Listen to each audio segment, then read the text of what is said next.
நண்பர்கள் அனைவருக்கும் என்னுடைய அன்பான பணிவான வணக்கங்கள். என் பெயர் ஜான். நான் ஒரு குடிநோயாளி.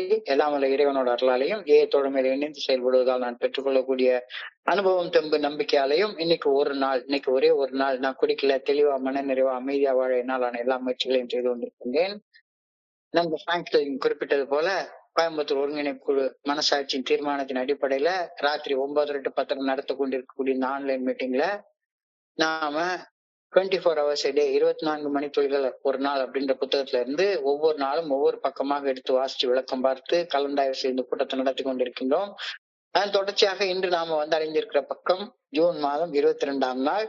இப்போ முதல்ல அந்த ஜூன் 22 சிந்தனையை வாசிச்சுட்டு அதற்கு அப்புறமாக அதோடைய விளக்கத்திற்கும் கலந்தாய்வுக்கும் கடந்து செல்வோம். இப்போ ஜூன் 22 பக்கத்தை வாசிக்கிறதற்கு நண்பர் பிராங்க்லின் அவர்கள் அன்போட பணியோடு அழைக்கின்றேன். Franklin, June 22. Thank you thank you thank you. 24 மணித்துறையில் ஒரு நாள். நாள் சிந்தனை ஜூன் 22. ஏஏ தோழமையின் இன்றைய சிந்தனை. உனது மனம் ஐயத்தால் நிறைந்திருந்தால் அனுபவமிக்க மூத்த நண்பர்களின் ஆலோசனையை கேள்.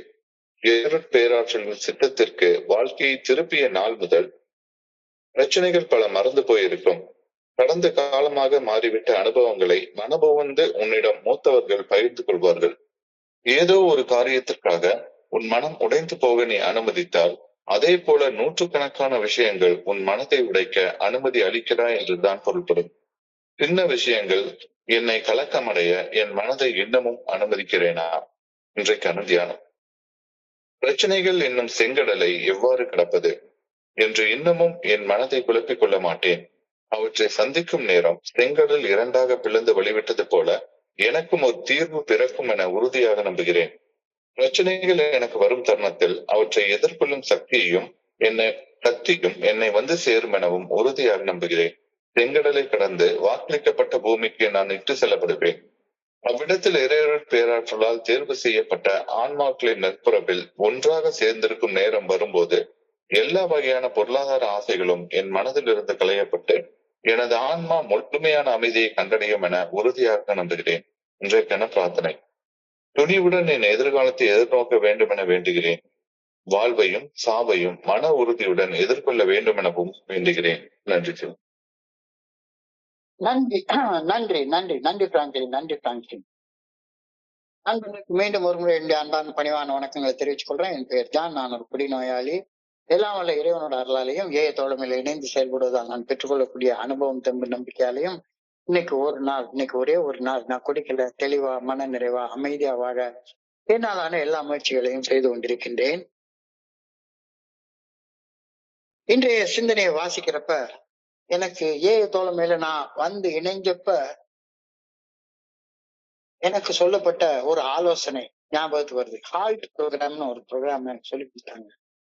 ஹால்ட் ப்ரோக்ராம் தோழமையில புதுசா இணைஞ்சப்ப முதல் கோப்பை மதியில இருந்து விலைக்கு இருக்க ஹால்ட் ப்ரோக்ராம் அப்படின்ற ஒரு ப்ரோக்ராம ஃபாலோ பண்ண சொல்லி கொடுத்தாங்க. அதாவது இரும தன்மையாக இருக்கிற நேரத்துல ப்ரொசீட் பண்ணாத, சந்தேகம் மனசுல நிறைஞ்சிருந்தா ஹால்ட்னா நில்லுன்னு அர்த்தம். இந்த ஹால்ட் ப்ரோக்ராமுடைய எக்ஸ்பான்ஷன் என்னன்னு பார்த்தா ஹெச் ஃபார் ஹங்கர், பசி, ஏ ஃபார் ஆங்கர், கோபம், எல் ஃபார் லோன்லினஸ், தனிமை, இ ஃபார் டயர்ட்னஸ், சோர்வு. இந்த நாளையும் தவிர்த்திடுங்க அப்படின்னு சொல்லி சொன்னாங்க. எந்த நாளையும்? ஹங்கர், பசி, ஆங்கர், கோபம், லோன்லினஸ், தனிமை, டயர்ட்னஸ், சோர்வு. இந்த 4ஐயும் தவிர்த்திடு அப்படின்னு சொல்லி ஒரு ஆலோசனை எனக்கு சொன்னாங்க. பசியோட இருக்காத, கோபமா இருக்காத, தனியா இருக்காத, சோர்வாக இருக்காத. இந்த 4 நிலைகள்லயும் குடிக்கணும் அப்படின்ற எண்ணம் உன் மனசுக்குள்ளார எழும்பும். குடிக்கணும்ன்ற எண்ணம் மனசுக்குள்ளார எழும்பிருச்சுதானா மோசம் செய்யக்கூடிய முதல் குடிய குடிக்கணும்னு நீ தூண்டப்படுவ. குடிச்சா என்ன ஆகும்னு உனக்கு நல்லா தெரியும். ஸோ என்ன சொல்ல வர்றாங்க அப்படின்னு எனக்கு முழுசா புரிஞ்சுக்க முடியல. நேரடியா பார்த்தா, கண்மூடித்தனமாக பார்த்தா இந்த ஆலோசனைய அப்படியே ஃபாலோ பண்ணு அப்படின்னு என்னுடைய மூத்த நண்பர்கள் சில பேர்லாம் என்கிட்ட அப்ப சொன்னாங்க. பசியோட இருக்காத, கல்யாண வீட்டுக்கு போனா முதல்ல போய் சாப்பிட்டுரு. பசியோட இருக்கிற நேரத்துல உனக்கு குடிக்கணும்ன்ற எண்ணம் வரலாம். அதாவது என்னுடைய குடிக்கிற காலத்துல எல்லாம் அது நான் நல்ல ஞாபகம் இருக்கு. குடிக்கிற காலத்துக்கெல்லாம் மத்தியானம் சாப்பிட்டதுக்கு அப்புறமா சாயங்காலம் டீ கூட குடிக்க மாட்டேன். ஆபீஸ்ல ஃப்ரீயா வந்து வடையும் டீயும் குடுத்தாங்கன்னா கூட அத கூட குடிக்க மாட்டேன். அப்படியே சாயங்காலம் எப்படா நான் வந்து குவார்டர் பாட்டில குடிப்பேன் அப்படின்றதுக்கு காத்துட்டே இருப்பேன். வெறும் வயித்தோட காத்துட்டே இருப்பேன். வெறும் வயித்தோட அந்த ஜிப்புன்னு உள்ள போய் இறங்குறப்ப, வயித்துக்குள்ளார ஒரு ஜிப்புன்னு ஒரு ஃபீலிங் ஒண்ணு உண்டாகும். வெறும் வயித்தோட குடிக்கிறப்ப, அந்த ஃபீலிங்க அவ்வளவு ரசிச்சு குடிப்பேன். இப்ப வயித்த காலியா வச்சிருக்காத, அப்ப உனக்கு குடிக்கணும்ன்ற எண்ணம் வராது. சாப்பிட்டுரு அப்படின்னு சொல்லி, நான் அப்படியே அந்த ஆலோசனைய அப்படியே ஃபாலோ பண்ணிட்டேன். ஆனா என்ன பண்ணிட்டேன், அது எதுக்காக சொல்றாங்கன்றத புரிஞ்சுக்காமலே ஃபாலோ பண்ணிட்டேன். பண்ண ஆரம்பிச்சு, எப்ப பார்த்தாலும் தின்னுட்டே இருக்க ஆரம்பிச்சுட்டேன். மீட்டிங் புறப்படுறதுன்னா வீட்டுல வந்து பசியோட இருக்காது சொல்லியிருக்காங்க. அதனால ஏதாவது வீட்டுல இருக்கிற ஏதாவது ஒண்ணு எடுத்து சாப்பிட்டுறது. வெளியே வந்தோடனே பஸ் காத்திருக்கிற நேரத்துல அந்த கடையில உட்காந்து ஒரு வடை, ஒரு பன்னு என்னத்தையாவது சாப்பிட்டுட்டு உடனே ஒரு டீயை குடிக்கிறது. பஸ்ல ஏறி மீட்டிங் பக்கத்துல வந்து இறங்கினோடனே அங்க போய் இன்னொரு வடை, பன்னு, டீ எதையாச்சும் ஒண்ணு குடிக்கிறது. மீட்டிங் அட்டன் பண்றது. திரும்பி வர்றப்ப மறுபடியும் என்னத்தையாச்சும் தின்றது. தின்னு தின்னு தின்னு தின்னு தின்னுகிட்டே இருக்கிறது.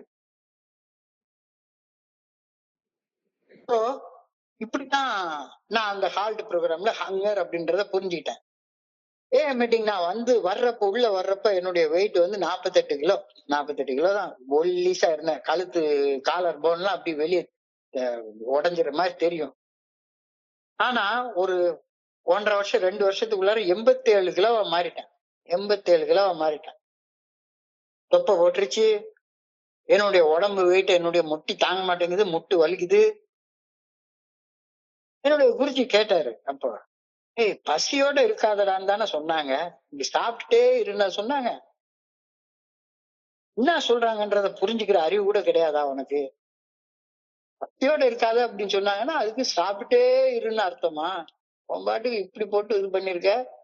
உடம்புல 1 கிலோ வெயிட் இறக்குறதுக்கு ஏத்துறது ஈஸி. இறக்குறது எவ்வளவு கஷ்டம் தெரியுமா அப்படின்னு சொன்னாரு. அதுக்கப்புறமா இப்ப ரொம்ப காலத்துக்கு அப்புறமா கஷ்டப்பட்டு என்னுடைய உயரத்துக்கும் வெயிட்டுக்கும் கரெக்டான பாடி மாஸ் இண்டெக்ஸ ஒழுங்கா கொண்டு வந்திருக்கேன். ஸோ பசி பசின்னா சாப்பிட்டுட்டே இருன்னு நான் தப்பா புரிஞ்சுக்கிறது. போல கோபம் கோபம் அப்போ கோபப்படக்கூடாது அப்படின்னா,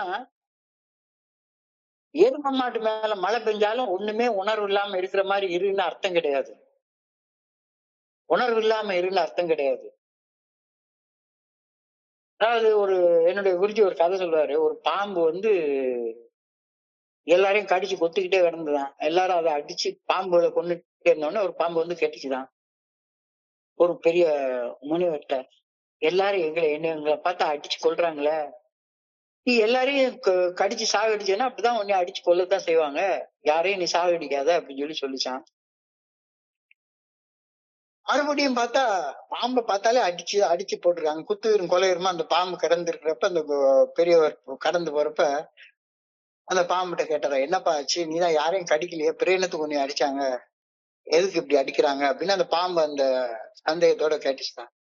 அப்ப அந்த பெரியவர் சொன்னாராம், உன்னைய அடுத்தவங்களை சாகடிக்காதுன்னு தான் சொன்னேன்.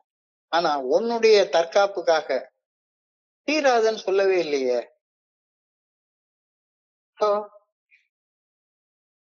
உன்னுடைய தற்காப்பு உனக்கு முக்கியம்.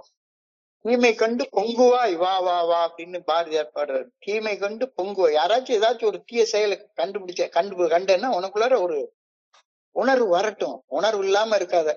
நான் கோவப்படக்கூடாதுன்னா எவன் என்ன சொன்னாலும் சரிதான், மண்ணு மாதிரி உட்கார்ந்து இருக்கணும் போல் இருக்கு அப்படின்னு நினைச்சுக்கிறேன். அது அது கிடையாது, அது கிடையாது.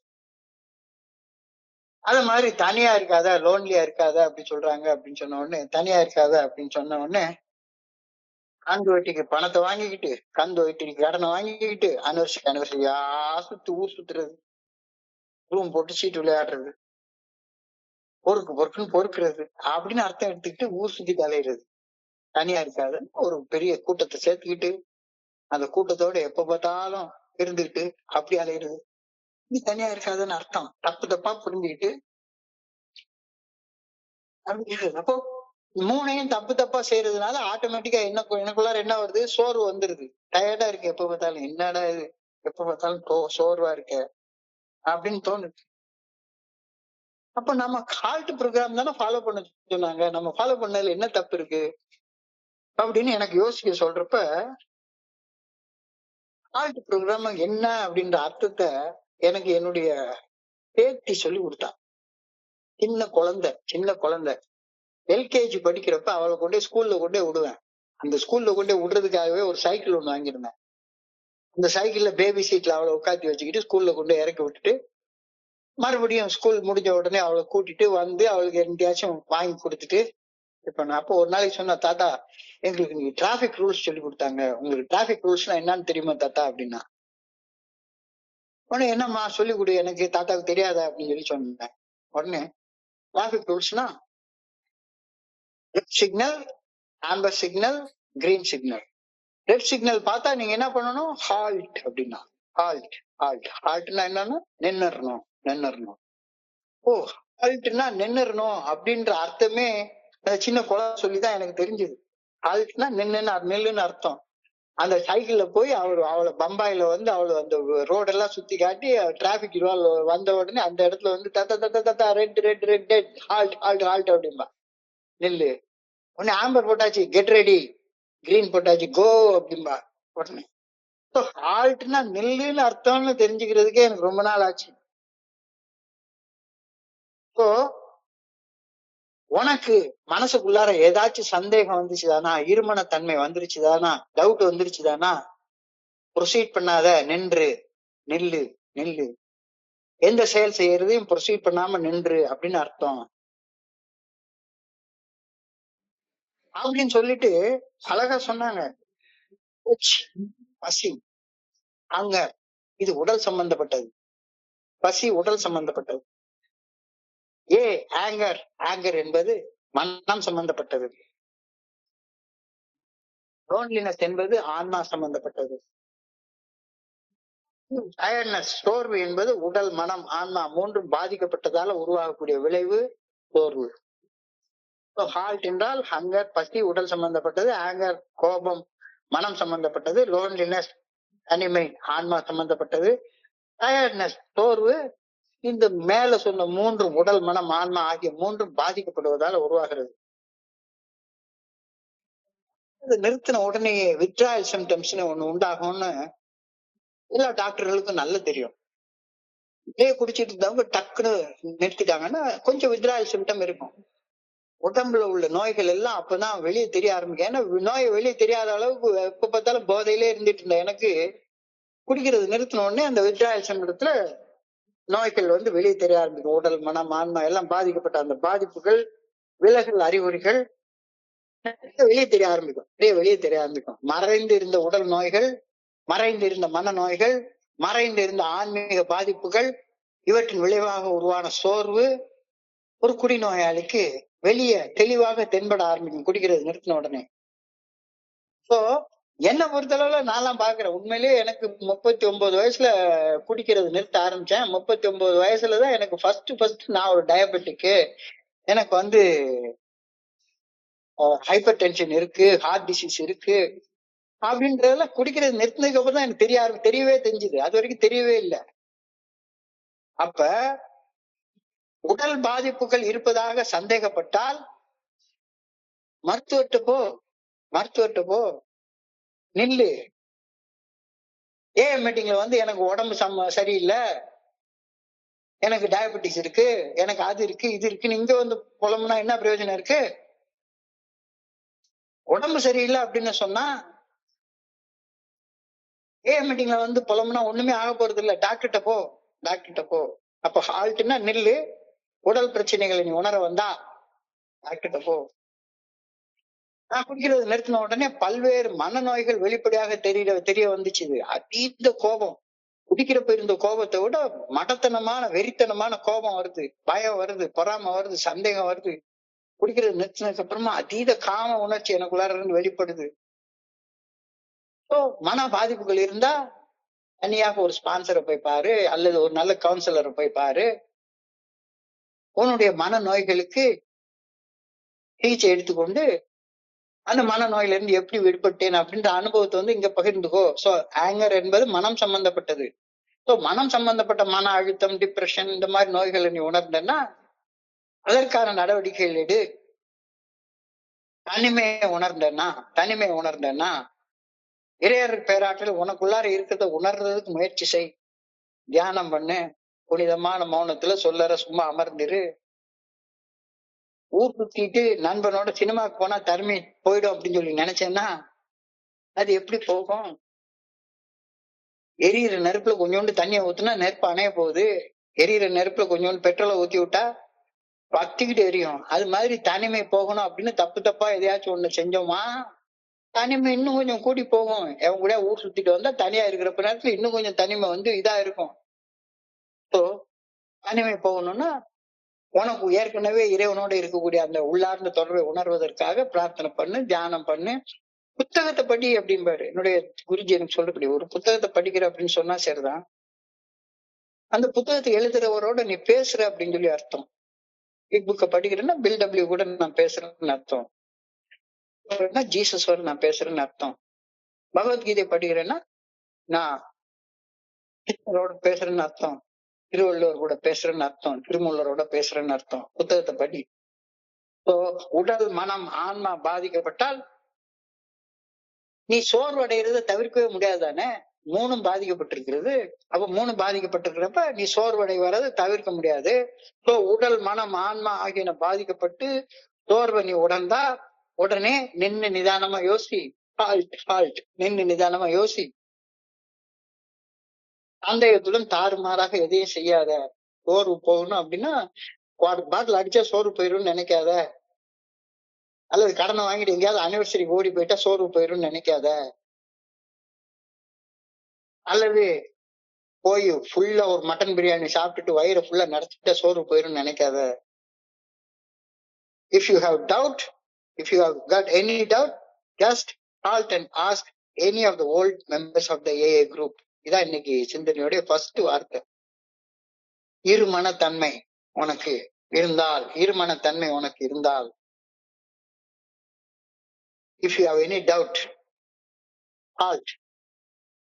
Go and ask, go and consult any old timer. மூத்த நண்பர் யாரையாச்சும் ஒருத்தர் போய் பாரு. உனக்கு ஏதாச்சும் சந்தேகம் இருந்தால் போய் பாரு.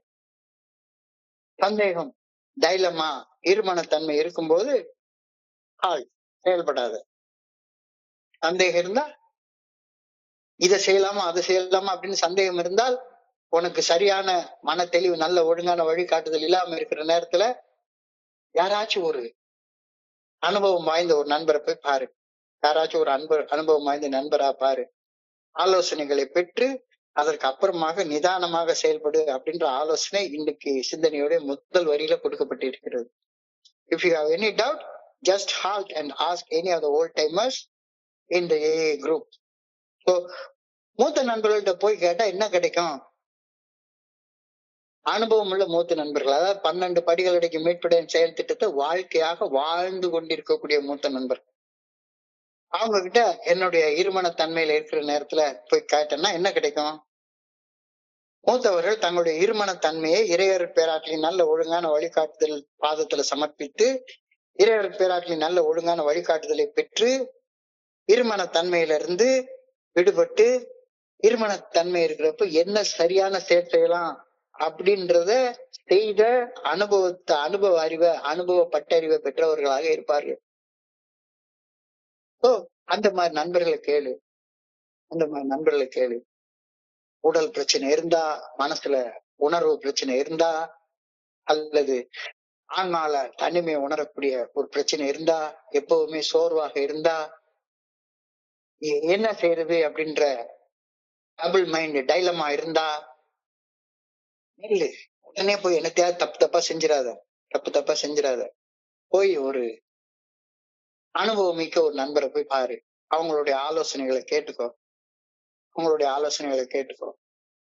அவங்க தங்களுடைய இந்த உடல் ரீதியாக, மன ரீதியாக, ஆன்மீக ரீதியாக சோர்வற்றிருக்கிற நேரத்துல அந்த பிரச்சனைகளை கடவுளுடைய பாதத்துல சமர்ப்பித்து அதுல இருந்து விடுபட்ட அனுபவத்தை பெற்றவர்களாக இருப்பார்கள். உடல் ரீதியான பிரச்சனைனா என்ன செய்யலாம் அப்படின்ற தீர்வு அவங்க உங்களுக்கு சொல்லுவாங்க. மன ரீதியான பிரச்சனைக்குன்னா என்ன தீர்வு, தனிமையை உணர்ந்திருக்கிற நேரத்துல தனிமையை போக்குறதுக்கான தீர்வு என்ன அப்படின்ற அனுபவம் சோர்வு நிலையை உற்சாகமான நிலையாக மாற்றிய அனுபவம் உடையவர்கள் அவங்களுடைய ஆலோசனைகளை போய் கேளு. நீ நாட்டுக்கு தனிப்பட்ட முறையில எதுவும் பண்ணிடாத, கூட்டத்துல வந்து புலம்பாத, தனியாக போய் கேளு, ஆலோசனைகளை கேளு, ஆலோசனைகளை கேளு. Old timers will readily tell you that since they have turned their lives over to the care of the good orderly direction of God as they understand Him, many of their problems have been banished into forgotten yesterdays. அவங்களும் நம்மள மாதிரியே பிரச்சனைகள்ல வாழ்ந்தவங்க தான். பில்டபிள்யூ இல்லாத பிரச்சனையா உலகத்துல நான் யாருக்கும் வந்திருக்க முடியும்? நம்மள மாதிரி பிரச்சனைகள்ல வாழ்ந்தவங்க தான். So obstacles will, old timers will readily tell you that since they have turned their lives over to the care of the good orderly direction of God as they understand Him, அவங்களுடைய problem, many of their problems have been banished into forgotten yesterdays. அந்த பிரச்சனைகள்ல இருந்து கடந்து வந்தவர்களாக இருப்பாங்க. இதுக்கு பதிலாக பிரச்சனைக்கு தீர்வு காண்றேன் அப்படின்னு சொல்லிவிட்டு போய் ஏதாச்சும் ஒரு தீய செயலை போய் செஞ்சுவிட்ட அப்படின்னு சொன்னா, எனக்கு உடம்பு சரியில்லை, மனசு சரியில்லை, எனக்கு தனியாக இருக்கிற ஃபீலிங் வருது, ரொம்ப சோர்வாக இருக்குது அப்படி சொல்லிவிட்டு போய் ஏதாச்சும் தப்பான செயலை செஞ்சுட்டேன்னா, இந்த பாண்டோரா பாக்ஸ் அப்படின்னு ஒரு பாக்ஸ சொல்லுவாங்க, கேள்விப்பட்டிருப்பீங்கன்னு நினைக்கிறேன். பாண்டோரா பாக்ஸ் அப்படின்னு ஆங்கிலத்துல சொல்லுவாங்க. அந்த பாக்ஸ திறக்கிறதுக்கு உள்ள திறக்கிற செயலை நீ செஞ்சிருவ அப்படின்ற கருத்தை இன்னைக்கு சொல்லியிருக்காங்க. பாண்டோரா பாக்ஸ் அப்படின்ற ஆங்கில சொல்லுக்கு என்ன அர்த்தம்? எதிர்பாராத பிரச்சனைகள், தொல்லைகள் அல்லது தீமைகளை உண்டாக்கும் செயல் தான் பாண்டோரா பாக்ஸ் அப்படின்னு சொல்லி சொல்றாங்க. இது ஒரு கிரேக்க புராண கதை. இந்த பாண்டோரா பாக்ஸ்ன்றது உலகத்துல இருக்கிற எல்லா தீமைகளையும் உள்ளடக்கிய ஒரு பெட்டி. உலகத்துல இருக்கக்கூடிய எல்லா தீமைகள் எல்லாத்தையும் உள்ளடக்கிய ஒரு பெட்டி. பூட்டி இருக்கு அந்த பெட்டி, பூட்டி இருக்கு அந்த பெட்டி.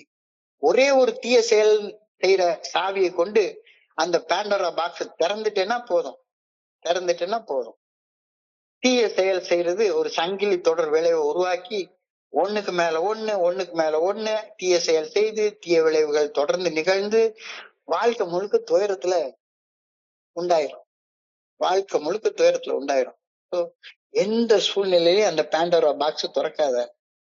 இந்த பாண்டோரா பாக்ஸ்னா என்னன்றது நல்லா புரிஞ்சுக்கோ. அது உலகத்துல உள்ள எல்லா தீமைகள் நிறைந்த ஒரு பெட்டி. அது எல்லா மனசுக்குள்ளாரையும் இருக்கும்.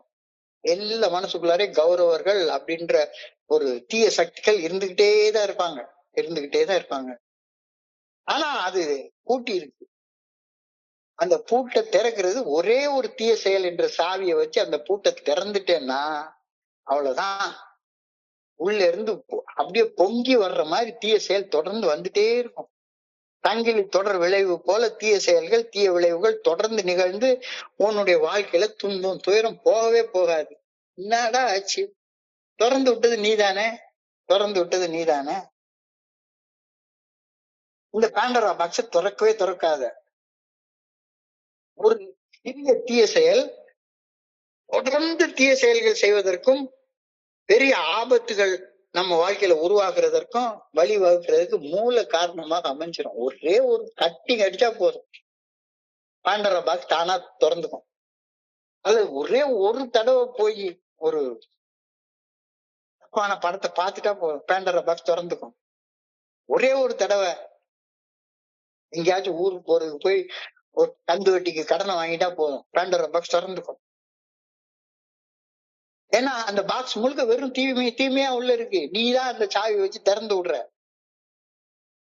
ஒரு தீய செயல் தொடர்ந்த தீய செயல்கள் செய்வதற்கும் பெரிய ஆபத்திற்கும் வழிவகுக்கும் பிரச்சனைகளின் மூல ஆதாரமாக அமைந்துவிடும். எளிமையாக சொன்னா பெரிய ஆபத்தை, ஒரு மிகப்பெரிய சிக்கலை விலை கொடுத்து வாங்கக்கூடிய செயலாக பாண்டோரா பாக்ஸ் திறக்கிற செயல் அமைஞ்சு போயிடும். சாதாரணமா தான் இருந்துட்டு இருக்கோம். உள்ளுக்குள்ளார ஏதோ ஒரு சின்ன ஒரு விஷயத்தை தூண்டி விட்டுட்டு அவ்வளவுதான். அதுக்கப்புறமா ஒரே ஒரு கட்டிங் ஆகிறான்னு நினைப்பேன். கடைசியில பார்த்தா சரிதான், அது பிஞ்சு ட்ரிங்கிங் கொண்டு போய் விட்டு கடைசியில தேவையில்லாத எத்தனையோ தப்பான செயல்களை செய்ய வச்சிரும்.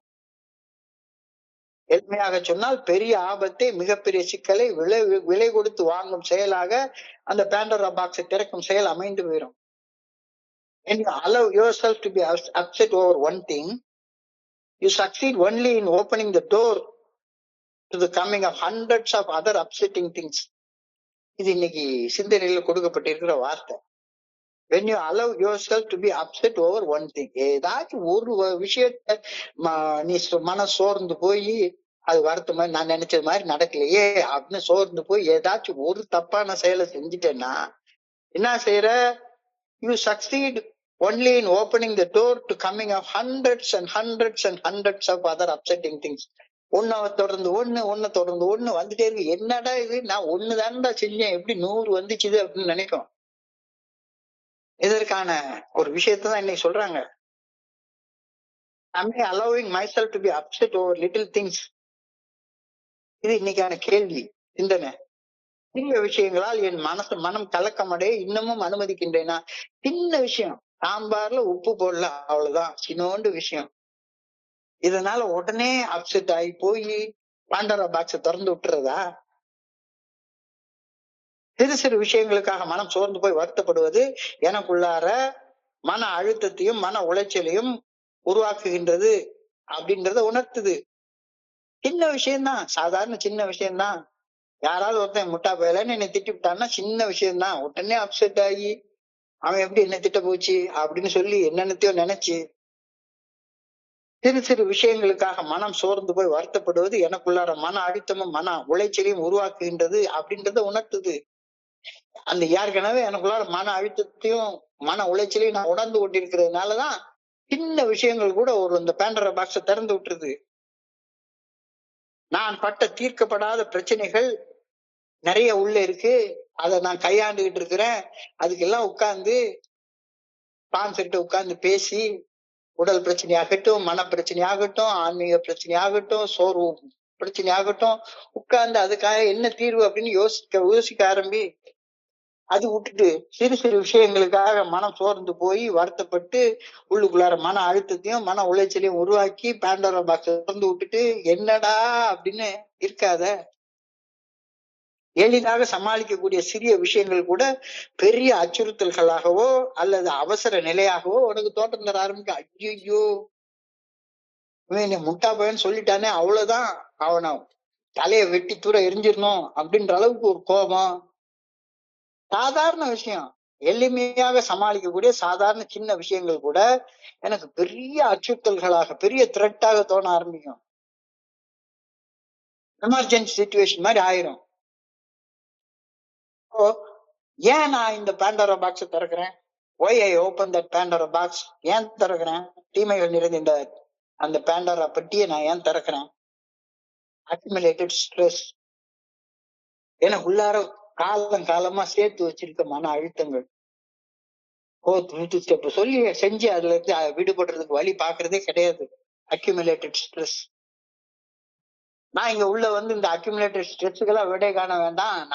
நான் 30 வருஷம் குடிக்கலையே, அப்புறம் என்ன, 30 வருஷமா உள்ள மன அழுத்தத்தை சேர்த்து வச்சிட்டு இருந்தேன்னா என்னைக்கா ஒரு நாளைக்கு பேண்டரா பாக்ஸ் திறந்து வெடிச்சு எதிர ஆரம்பிச்சிடும். அடிப்படை பிரச்சனைகள், அண்டர்லைங் இஷ்யூஸ் தீர்க்கப்படாமலே உள்ளே இருந்துட்டு இருந்தானா கேன்சர் வியாதி மாதிரி ஆகி போயிடும். பாதுகாப்பு இயக்கு முறை, ப்ரொடெக்டிவ் மெக்கானிசம் இருக்கவே இருக்காது. எப்பவும் வல்னரபிளாவே இருந்துட்டே இருப்ப, எப்பவும் பாதுகாப்பு இல்லாத ஒரு நிலையை உணர்ந்து கொண்டே இருப்ப. High sensitivity and expectation. High sensitivity, எப்பவுமே அப்படியே உணர்ச்சி வசப்பட்ட நிலையிலேயே பேசுறது, உணர்ச்சி வசப்பட்ட நிலையிலேயே நடந்துகிட்டே இருக்கிறது. ஹை சென்சிட்டிவிட்டி, ஹை எக்ஸ்பெக்டேஷன், அதீத எதிர்பார்ப்பு. நான் நினைச்ச மாதிரிதான் அந்த உலகமே நடக்கணும் அப்படின்ற அதீத எதிர்பார்ப்பு. இப்ப அடுத்த கேள்வி, எப்படி பேண்டரா பாக்ஸ் திறக்குது அப்படின்றத தெரிஞ்சுக்கிட்டோம். எப்படி பேண்டரா பாக்ஸ் திறக்காம வச்சுக்கிறது? எப்படி பேண்டரா பாக்ஸ திறக்காம வச்சுக்கிறது? Halt halt halt. அவசரப்பட்டு எந்த செயலையும் செய்யாத, நிறுத்தி நிதானமா செய்யு, ஆராய்ந்து பார்த்து செய்யு. Pass and access. ஜஸ்ட் உடனே அவசரப்பட்டு என்ன, நான் அப்படியே ஒரே நாள்ல செஞ்சு முடிக்க வேண்டிய அவசரம் என்ன கிடைக்குது? ஒண்ணுமே கிடையாது இல்ல. Pass and access. நிறுத்தி நிதானமா ஆராய்ஞ்சு பார்த்து செயல்படு. நான் ஏதாச்சும் ஒரு விஷயத்துல அப்செட் ஆகியிருக்கேன் அப்படின்னா உடனே அந்த அப்செட்டுக்கு போய் குவார்டர் பாட்டில் அடிச்சிடணும்னு நினைக்காம, அல்லது வேற ஏதாச்சும் கொஞ்சோண்டு காம உணர்ச்சி உண்டாயிருச்சுன்னா உடனே என்னத்தையாவது செஞ்சிடாம, அதற்கான உண்மையான காரணம் ஏன் அப்செட் ஆயிருக்கேன் அப்படின்ற உண்மையான காரணத்தை உள்ளுக்குள்ளார கண்டுபிடி. Identify the real cause. உள்ளுக்குள்ளார கண்டுபிடிக்க முயற்சி பண்ணு. Practise self care. Pandora box திறந்து விட்டா கடைசியில் நீ தானே கஷ்டப்பட போற. So, உன்னுடைய சுய பராமரிப்பை பயிற்சி செய். என்னைய பராமரிச்சுக்கிறீங்க வேற யாரும் இருக்கா எனக்கு? நான் தான் என்னை பராமரிச்சுக்கணும். Practise self care. Use grounding technique. மனதை ஒழுங்குபடுத்தும் நுட்பமான பயிற்சிகளை செய்யும். தியானம் பண்ணு, பிரார்த்தனை பண்ணு, அகத்தாய்வு பண்ணு, யோசிச்சு பாரு. இன்னமும் கூட இதே மாதிரி பேண்டரா பாக்ஸ் எதுக்கு எடுத்தாலும் திறந்து விட்டுக்கிட்டே இருக்க அப்படின்னு சொன்னா, ஒரு சங்கிலி தொடர் விளைவுகளை உருவாக்கிட்டே இருக்க அப்படின்னு சொன்னா தியானத்துக்கு கடந்து போ. இன்னைக்கு தியானத்துல முதல் வரி, I would do well not to think of the Red Sea of difficulties that lies ahead. அதாவது இந்த ரெட் சீய செங்கடலை கடப்பது அப்படின்றது பைபிள்ல எழுதப்பட்ட ஒரு வார்த்தை. அவங்க சுதந்திர நாட்டை நோக்கி போயிட்டு இருக்காங்க. பின்னால ஒரு மன்னருடைய பெரும் படை வருது, அழிச்சு சாதாரணமா சாகடிச்சிடும் அப்படின்ற நேரத்துல ஏத்த மாதிரி பார்த்தா கடக்க முடியாத ஒரு கடல் இருக்கு, பெரிய கடல் இருக்கு. இந்த கடலுக்குள்ளார எப்படி போறது? கடலுக்குள்ளார போனா மறுபடியும் செத்து போயிடும். அப்படி என்ன செய்யணும்? இந்த வார்த்தை ஒரு ஆழமான நம்பிக்கையை மனசுக்குள்ளார கொண்டிருப்பதை குறிக்கின்றது. எதிர்கால சவால்களுக்காக அஞ்சாதே அப்படின்னு பொருள். எவ்வளவு பெரிய கடல் மாதிரி பிரச்சனை வந்தாலும் பயப்படாத, பயப்படாத. என்னுடைய குருஜி ஒரு நாள் என்கிட்ட கேட்டாரு, வேதத்துல கொடுக்கப்பட்டிருக்கிற வார்த்தைகள்ல அதிகமாக உபயோகப்பட்டிருக்கிற வார்த்தைகள் என்ன வார்த்தை அப்படின்னு சொல்லி கேட்டாரு. நான் சொன்னேன், வேதத்துல சரி கடவுள்ன்ற வார்த்தை, நம்பிக்கைன்ற வார்த்தை கொடுக்கப்பட்டிருக்கும் அப்படின்னு சொல்லி நான் சொன்னேன். அவர் அழகா சொன்னாரு, அஞ்சாதே, பயப்படாதே, திகைக்காதே, நான் உன்னுடைய கடவுள், உன் கூடவே இருக்கிறேன், உன்னை விட்டு விலக மாட்டேன், உன்னை கைவிட மாட்டேன். இந்த வார்த்தைகள் தான் முழுக்க முழுக்க முழுக்க முழுக்க வேதத்துல சொல்லப்பட்டிருக்கிறதாக சொல்றாரு. ஜோசியம் பாக்குறவங்க என்ன சொல்லுவாங்கன்னா, ஜோசியம் பாக்குறவங்க வேற ஒண்ணுமே சொல்லக்கூடாது, நற்பவி, நல்லது மட்டுமே நடக்கும் அப்படின்ற நம்பிக்கை கொடுக்கறது பேர் தான் ஜோசியமே. நல்லதை தவிர வேற எதுவுமே நடக்காது, நடக்கிறது எல்லாமே நன்மைக்கு தான் அப்படின்ற மன நம்பிக்கையை கொடுக்கறதுதான் ஜோசியமே பாக்குறோம். So, I would do well not to think of the red sea of difficulties that lie ahead.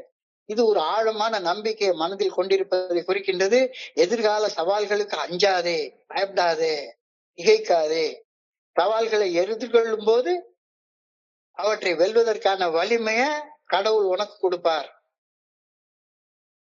சவால்களை எதிர்கொள்ளும் போது அந்த சவால்களை ஜெயிச்சு வர்றதுக்கான வலிமை, ஸ்ட்ரென்த், தெம்பு, நம்பிக்கை எல்லாம் உனக்கு வரும், தானா வரும். அப்படிப்பட்ட டிஃபிகல்ட்டி இருக்கே அப்படின்னு கவலையில மூழ்கி விடாமல், தேவைப்படும் போது தடைகள் விலக்கப்படும், ஆனாக விலக்கப்படும் அப்படின்னு நம்பி முன்னேறி செல்வதில் குறித்தல் உன்னுடைய மனசை குவிச்சு செயல்படு. நோதலும் தனிதலும் அவற்றோர் என்ன. துன்பம் வர்றதும் அந்த துன்பம் விலகி போறதும் தானா நடக்கும், தானா நடக்கும். ஒரு நாளும் உன்னை படைச்சவர் கைவிடவே மாட்டாரு. நீ தான் தப்பா பாண்டரா பாக்ஸ் திறந்து விட்டு உன்னை நீ கைவிட்டுருவ, நீ தான் கைவிட்டுருவ. உன்னைய படைச்சவர் ஒரு நாளும் உன்னைய கைவிட மாட்டாரு. சோ கவலைப்படாத. கவலையை விட நம்பிக்கைய உன் மனசுல வச்சுக்கிறதுக்கு முயற்சி பண்ணு. அந்த நம்பிக்கை செயல்படுத்தக்கூடிய நம்பிக்கையாக இருக்கணும். நல்ல ஒழுங்கான வழிகாட்டுதலை பத்தி வாய்கிலேயே பேசிட்டு இருந்துட்டு ராத்திரி உட்கார்ந்து கதவை பூட்டிட்டு தப்பா பண்ணாத. செயல்படுத்தப்படக்கூடிய நம்பிக்கை உனக்கு இருக்கட்டும், உனக்கு அந்த ஊக்கம் இருக்கட்டும். So, I would do well not to think of the red sea of difficulties that lie ahead. வாழ்க்கையில உருவாகக்கூடிய தடைகளை வெல்வதற்கான ஆன்மீக அமைதி உனக்குள்ளார எப்பவுமே இருக்கட்டும். நம்பிக்கையோட இரு. ஒரு நாள் நீ உன்னை சாகடிக்க விட்டுறவே மாட்டாரு. நான் ஏதாச்சும் செஞ்சு பாண்டாரா பாக்ஸ திறந்தா தான் நான் வந்து என்னை நானே காப்பாத்தி கொள்ள முடியும் அப்படின்னு தப்பு தப்பா எதையும் செஞ்சிடாத. I am sure that the red sea will wither apart, and I'll be given all the power I need to face and overcome many difficulties and meet what is in store for me.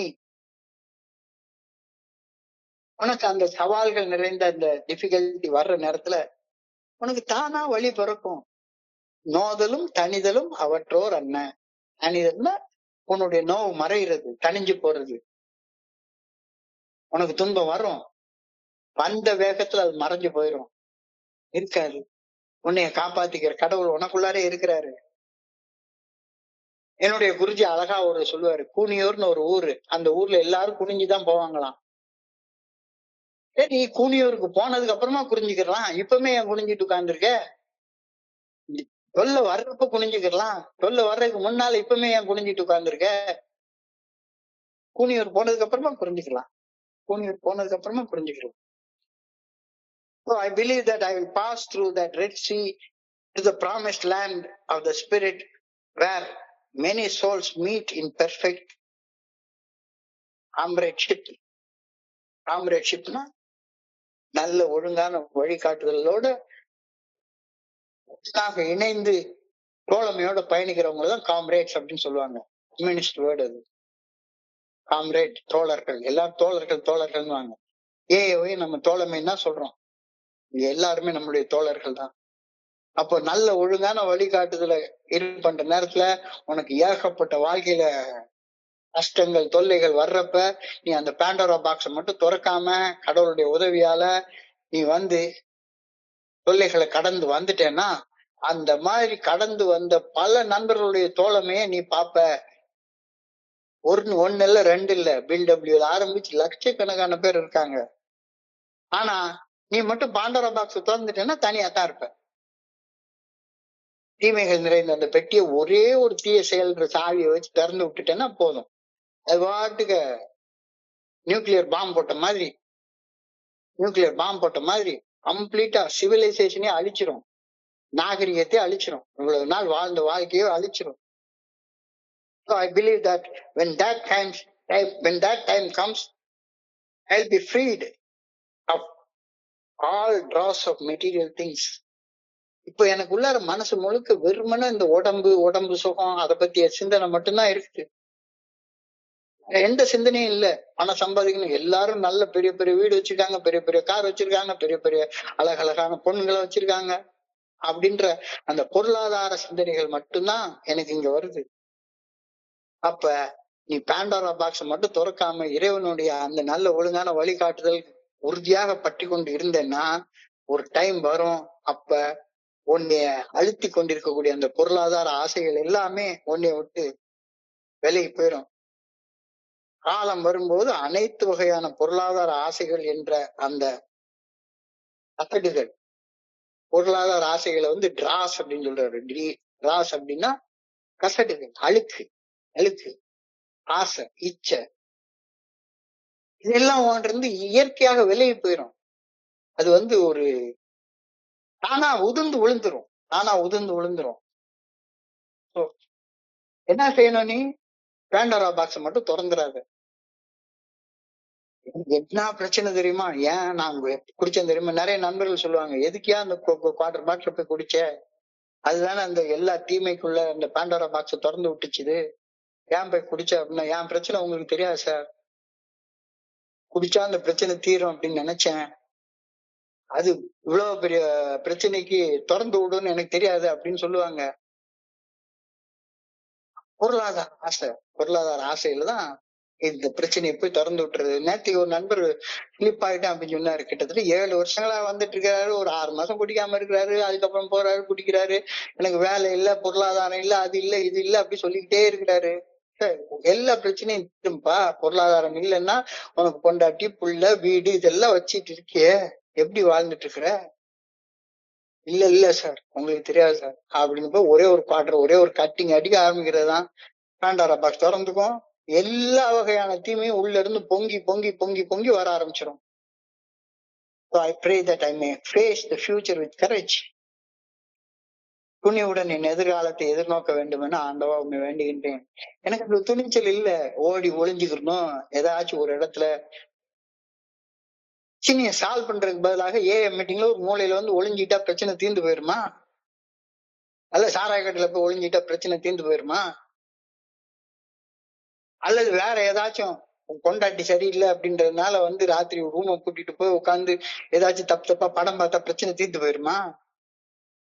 துணிவோட என்னுடைய எதிர்காலத்தை எதிர்நோக்க வேண்டும் என ஆண்டவா உம்மை வேண்டுகின்றேன். I pray that I may be given strength to face both life and death fearlessly. வாழ்வானாலும் சரி சாவானாலும் சரி மன உறுதியோட துணிச்சலோட அதை எதிர்கொள்ளணும் அப்படின்ற அந்த மன உறுதிக்காக ஆண்டவா உம்மை வேண்டுகின்றேன்னு அழகா சொல்றாங்க.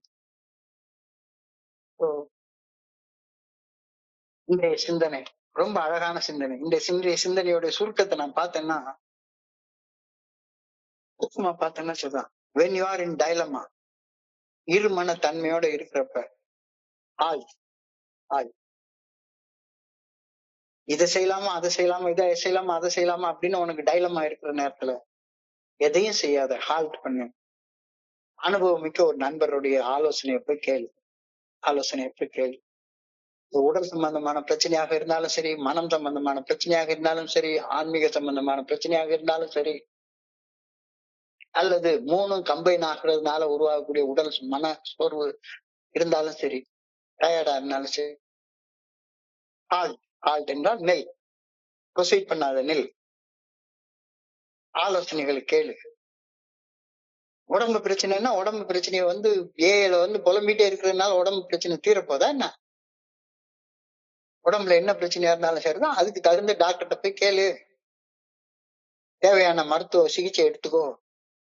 மன பிரச்சனையாக இருந்தா அதுக்கு என்ன, கான்செப்ட போய் பேசு. அல்லது ரொம்ப ஓவரான மன பிரச்சனைகளா இருந்தா அதற்கு தகுந்த மனநல மருத்துவத்தை போ, கவுன்சிலிங் எடுத்துக்கோ, அந்த உணர ஆரம்பி. இல்ல ரொம்ப தனிமையாக இருக்கிறன்ற உணர்வு வந்தா சரிதான், அதற்கான பயிற்சிகளை எடுத்துக்கோ.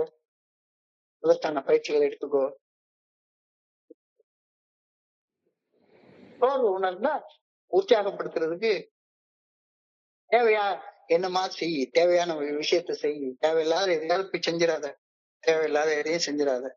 உடல் மனம் ஆன்மா ஆகியன பாதிக்கப்பட்டு சோர்வை உணர்ந்தால் நின்று நிதானமாக யோசி. சந்தேகத்தோட தாறுமாறாக எதையாவது பாண்டரா பாக்ஸ் போய் திறந்து விட்டுறாத. If you have any doubt, just halt and ask any experienced member. போய் பாண்டரா பாக்ஸ் திறந்துடாத. பாண்டரா பாக்ஸ் அப்படின்னு சொல்லக்கூடிய அந்த பாக்ஸ் வந்து தீமைகள், தொல்லைகள், பிரச்சனைகள், சிக்கல்கள், வலிகள், வேதனைகள், துன்பங்கள், துயரங்கள் நிறைஞ்ச ஒரு பெட்டி. அதுதான் பாண்டரா பாக்ஸ்ன்றாங்க. கூட்டிதான் இருக்கும், எல்லா மனுஷனுடைய மனசுக்குள்ளாரையும் இருக்கும். பாண்டரா பாக்ஸ் இல்லாத மனுஷனே கிடையவே கிடையாது, எல்லா மனுஷனுடைய மனசுக்குள்ளாரையும் இருக்கும். ஒரே ஒரு தீய செயல் செஞ்சிட்டோம்னா போதும், அந்த பாக்ஸ் திறந்துக்கும். திறந்துட்டா உள்ள இருந்து பொங்கி பொங்கி பொங்கி பொங்கி வர ஆரம்பிச்சிடும். ஐயோ, நான் என்ன ஒன்னே ஒண்ணுதானே செஞ்சேன், இது என்னது இவ்வளவு வருது. ஒரு சின்ன அப்செட், அந்த சின்ன விஷயங்களை அப்செட்டை பொறுத்து கொள்ள முடியாம நான் பாட்டுக்கு எதையாச்சும் ஒரு தேவையில்லாத ஒரு வேலையை செஞ்சோம்னா தேவையில்லாத ஒரு விளைவை உண்டாக்கி விட்டுறேன். ஏன் நான் திறக்கிறேன்? அக்யூமுலேட்டட் ஸ்ட்ரெஸ், மன அழுத்தம் பல வருடங்களாக உள்ளுக்குள்ளேயே பூட்டி வச்சுக்கிட்டு, வெளியே வேற ஒண்ணு சொல்லி நடிச்சுக்கிட்டு, உள்ள ஒண்ணு வச்சுக்கிட்டு, வெளியே ஒண்ணு பேசிக்கிட்டு நடிச்சுக்கிட்டு வாழக்கூடிய வாழ்க்கை வாழாத, அது மன அழுத்தத்தை உண்டாக்கும். என்னைக்கா ஒரு நாளைக்கு பாண்டரா பாக்ஸை திறந்து விட்டுரும். அடிப்படையாக இந்த மன அழுத்தத்துக்கு என்ன பிரச்சனைன்னு பாரு, அதுல இருந்து பாதுகாத்து கொள்றதற்கு என்ன செய்யலாம் அப்படின்றத யோசி. ரொம்ப உணர்ச்சி வசப்படக்கூடிய மனுஷனாக இருக்கவே இருக்காது. ஹை சென்சிட்டிவிட்டி வேணும். ரொம்ப சின்ன விஷயங்களுக்காகவும் ஹையா சென்சிட்டிவ் ஆயிட்டு என்னுடைய அனானிமிட்டியை பிரேக் பண்ணிட்டான், அதை பண்ணிட்டான், இதை பண்ணிட்டான், இந்த புள்ளி எனக்கு பிடிக்கல, அதை பிடிக்கல, இதை பிடிக்கல அப்படின்னு சொல்லி எப்படி பேண்டோரா பாக்ஸ் திறக்குதுன்னு சொன்ன மாதிரி எப்படி பேண்டோரா பாக்ஸ் திறக்காம இருக்கிறது? ஹால்ட், நிறுத்தி நிதானமா செயல்படு, ஆராய்ந்து செயல்படு. Think and act. எந்த ஒரு பிரச்சனைனாலும் சரிதான், சோர்வுனாலும் சரிதான், உடல் பிரச்சனை, மன பிரச்சனை, ஆன்மீக பிரச்சனை, எதுவா இருந்தாலும் சரிதான், அதற்கான அடிப்படை காரணம் என்னன்றதை கண்டுபிடிச்சு எப்பவுமே உன்னை நீயே பராமரிச்சுக்கிறதுக்கு முயற்சி பண்ணு. சுய பராமரிப்பை பயிற்சி செய். Practice self care. Use grounding techniques. மனசை ஒருமுகப்படுத்தி புனிதமான மௌனத்துல, புனிதமான இடத்துல சும்மா அமர்ந்திருந்து பிரச்சனைகளை தானா தீர்த்துக்கோ. இன்னமும் இதே மாதிரி வருத்தப்பட்டு இருக்குன்னா தியானத்துக்கு போ. I will do well not to think of the Red Sea of difficulties that lies ahead. எப்ப பார்த்தாலும் எனக்கு முன்னால இருக்க பிரச்சனை, எனக்கு முன்னால இருக்க பிரச்சனை பிரச்சனை பிரச்சனை பிரச்சனை அப்படின்னு எப்பயுமே பிரச்சனையை பத்தியே யோசிச்சுட்டே இருந்தேன்னா பிரச்சனைய தீர்க்கிறதுக்கு கடவுள்னு ஒருத்தர் எனக்கு உள்ளார இருக்கிறார் அப்படின்ற எண்ணமே இல்லாம போயிடும். உறுதியான நம்பிக்கையை மனதில் கொண்டிருப்பது முக்கியமானது. எதிர்கால சவால்களுக்கு அஞ்சாதே, பயப்படாத, திகைக்காத. எல்லா சவால்களையும் தீர்க்கிறதுக்கு எனக்கு உள்ளார அபரிமிதமான ஆற்றல் இருக்குன்னு உறுதியாக நம்பு. கவலையில மூழ்கி போய் ஐயோ என்ன நடந்துருமா அப்படின்னு இருந்தா அந்த தடைகள் வர்ற நேரத்துல அதை காப்பாத்துறதுக்கான சக்தியும் உனக்கு வந்து சேரும். நம்பு. தப்பு செஞ்சு கவலையில இருந்து வெளியே வந்துடலான்னு எரியிற தீர பெட்ரோல் ஊத்திவிடாத, கூட கொஞ்சம் எரிய ஆரம்பிச்சிடும். கவலையை விட்டுட்டு நம்பிக்கை வை, செயல்படுத்தக்கூடிய நம்பிக்கை வை, ஊக்கத்தோடு இரு. வாழ்க்கையில உருவாகக்கூடிய தடைகளை வெல்வதற்கான ஆன்மீக அமைதியை அளிக்கும் நம்பிக்கை அவசியம் தேவை. எஸ், வாழ்க்கையில அந்த செங்கடல் என்ற தடைகள் வரத்தான் செய்யும், நிறைய வரும். ஆனா அந்த தடைகளோட சேர்ந்து அந்த தடைகளை கடக்கிறதுக்கான மன உறுதிய நம்பிக்கைய எனக்கு ஆண்டவர் கொடுப்பாரு. என்னுடைய குருஜி சொன்ன வார்த்தை இங்க திரும்ப ஞாபகத்தை வச்சுக்கிறேன். கூனியூர்ல எல்லாரும் குனிஞ்சுதான் நடப்பாங்களாம். அது கூனியூர் போன அன்னைக்கு குனிஞ்சுக்கலாம். இப்பவுமே ஏன் குனிய ஆரம்பிச்சிட்டு இருக்கு? இப்பதான் கூனியூரே வரலையே, இன்னும் டிஃபிகல்ட்டி வரலையே, வந்துடுமோ அப்படின்னு. அது வேண்டாம். கூனியூர் போனதுக்கு அப்புறமா குனிஞ்சுக்கலாம். I believe that I will pass through that Red Sea to the promised land of the spirit where many souls meet in perfect comradeship. தோழம் 12 படிகள் அடங்கி மீட்புடன் செயல்திட்டத்தை வாழ்க்கையாக வாழ்ந்து தலை நிமிர்ந்த நன்னடை நேர்கொண்ட பார்வையோட வாழக்கூடிய மனிதர்களுடைய தோழமையில இரு. குனிஞ்சு வாழ்ந்துட்டு இருட்டுக்குள்ளார கரப்பாம்பூச்சி மாதிரி தப்பு செய்யறவனோட போய் ஃப்ரெண்டா சேரவே சேராத. தப்பு செய்யறவன் உன்னை இருட்டுக்குள்ளார கூட்டிட்டு போயிடுவான். இல்ல நிமிர்ந்து தோழமையோட வாழ்றவங்களோட தோழமை வச்சுக்கோ. சும்மா உட்காந்து தனிமையை போகிறேன் அப்படின்னு ஊரு சுத்தி கடனை வாங்கி, கந்து வெட்டி கடனை வாங்கி, அதெல்லாம் வேண்டாம். நீ இந்த மாதிரி நிலையில வர்றப்ப பொருளாதார ஆசைகள் உன்னை விட்டு தானா விலகி ஓடி போயிடும். இந்த கசடு, பொருளாதார ஆசை என்ற கசடு, இது தானா உன்னை விட்டு உதிர்ந்து விழுந்துரும். I pray that I may face future with courage. துணிவுடன் எதிர்காலத்தை நான் எதிர்நோக்க வேண்டும் என வேண்டுகின்றேன். I pray that I may be given strength to face both life and death fearlessly. வாழ்வையோ சாவையோ மன உறுதியோட துணிச்சலோட எதிர்கொள்ள வேண்டும் என ஆண்டவமை வேண்டுகிறேன். அழகாக இன்னைக்கு சிந்தனையை முடிச்சுட்டாங்க. ஸோ ரொம்ப ஒரு அழகான சிந்தனை, நம்பிக்கையோட்டக்கூடிய உற்சாகமான சிந்தனை. இந்த சிந்தனையுடைய மைய கரு உள்ளார கௌரவர்கள் என்ற தீய பேண்டரா பாக்ஸ் இருந்துட்டே இருக்குது. ஒரே ஒரு செயல் செய்து அந்த பாக்ஸை திறந்து விட்டேன்னா அவ்வளவுதான், திறந்துடாது. மனிதர்களுடைய தோழமையில வாழ கத்துக்கோ அப்படின்ற கருத்து தான் இன்னைக்கு சொல்லியிருக்காங்கன்னு புரிஞ்சு கொள்றேன்.